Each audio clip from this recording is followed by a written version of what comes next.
जय सिया राम, जय जय सिया राम, जय सिया राम, जय जय सिया राम। एक पिता के विपुल कुमारा। श्री राम कथा का प्रसंग, जिसमें एक व्यक्ति के घर में कुछ पुत्र हैं, कुछ संतान हैं, जिनमें बेटे बेटियां दोनों हैं। अब संसार में माता पिता की जो संतानें होती हैं, आवश्यक नहीं कि जिस प्रकार से हम जीवन में देखते हैं, व्यक्ति के सभी गुणों में, स्वभाव में, रुचि में, कार्य करने के तरीके में अंतर होता है। तो यह अंतर उन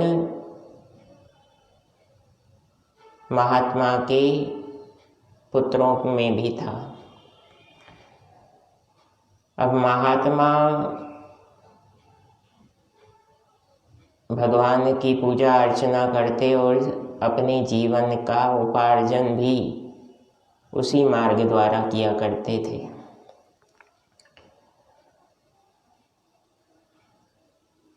प्रसंग में आता है कि कोई पुत्र ज्ञानवान, इस प्रकार से साधारण रूप से हम देखते हैं that every person has his or her different interest, different ideological behavior and different kind of thoughts। जिस प्रकार से एक गुलदस्ते में अनेक प्रकार के फूलों को रखा जाता है, उसी प्रकार से परिवार में परिवार के हर सदस्य का स्वभाव भी भिन्न होता है और कार्यशैली भी भिन्न होती है। तो सभी पुत्र कुछ ना कुछ करते, लेकिन एक पुत्र जो था वह कुछ नहीं करता, केवल अपने पिता के बताए हुए मार्ग पर चलता, उनके आदेश का पालन करता। संसार सोचेगा कि वह लड़का तो यूजलेस है, लेकिन एक बात कहना चाहूँगा, हमें जो यूजलेस लगता है कई बार वो प्रीशियस होता है, जिसे हमारी सांसारिक चर्म चक्षु, संसारी आंखें नहीं समझ पाती, नहीं देख पाती। उसे समझने के लिए त्याग की दृष्टि और कर्म के प्रति निरंतरता का भाव जो जीव रखता है, वही उसे समझ सकता है। तो पिता तो समझ गए कि ये जो मेरा बेटा है, ये मेरी आज्ञा में रहता है, मैं जो भी कार्य सौंपता हूँ कभी नहीं नहीं कहता, करता है, अपने कार्य को छोड़कर भी मेरा कार्य करता है। अब वह दिन आया जब संसार में सभी जीवों को उस दिन ईश्वर से मिलने के लिए प्रस्थान करना पड़ता है। उससे पूर्व उस महात्मा ने अपने जीवन में जितना भी धनोपार्जन किया, जितनी भी संपत्ति बनाई, उसका वसीयतनामा लिखवाने के लिए अपने वकील को बुलाया, अपने सलाहकार मित्र को बुलाया। अपने मित्र से सलाह मशवरा करके वसीयत लिखवाई। अब पिता के जाने के बाद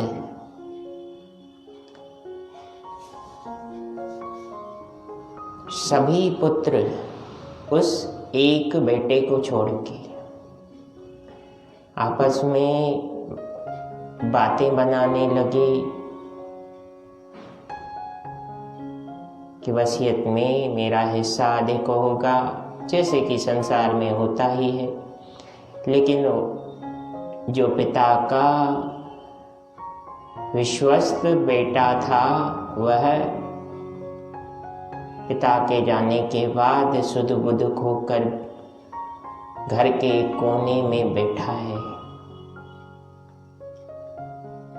इंसान है तो इंसानियत रखनी पड़ेगी, और पड़ेगी क्या, होनी भी चाहिए।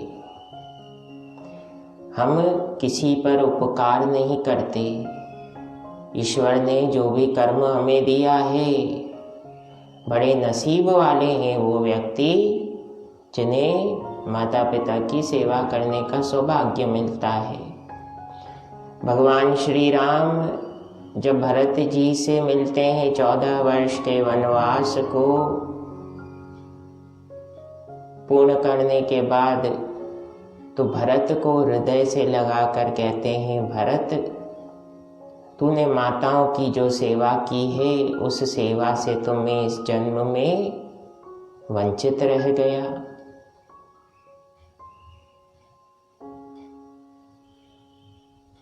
तो जीवन का सार समझिए बंधुओं, जो व्यक्ति अपने माता पिता की सेवा करने के अपेक्षा दूसरे कार्यों को तवज्जो देता है, देन ऑल इन वेन, सभी बातें व्यर्थ हैं।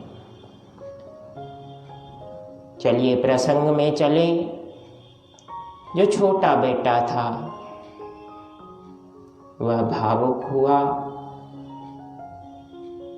और सभी भाइयों को डांटने लगा, अरे पिता को गए हुए अभी समय ही कितना हुआ है जो वसीयत नामे के पीछे भाग रहे हो, शर्म नहीं आती तुम्हें, पैसा पैसा कर रहे हो, क्या करोगे, पैसे को खाओगे।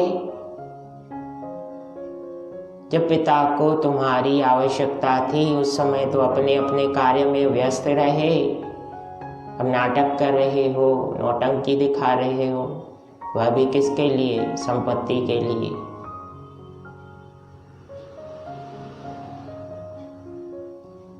जब वकील साहब ने वसीयत पढ़ना शुरू किया तो उस महात्मा ने संपूर्ण वसीयत अपने छोटे बेटे जो उसका अति प्रिय था उसके नाम कर दी। बाकी शेष जो थे सिर पर हाथ रख कर रोने लगे। संसार में हम सभी जीव केवल पाना ही पाना चाहते हैं।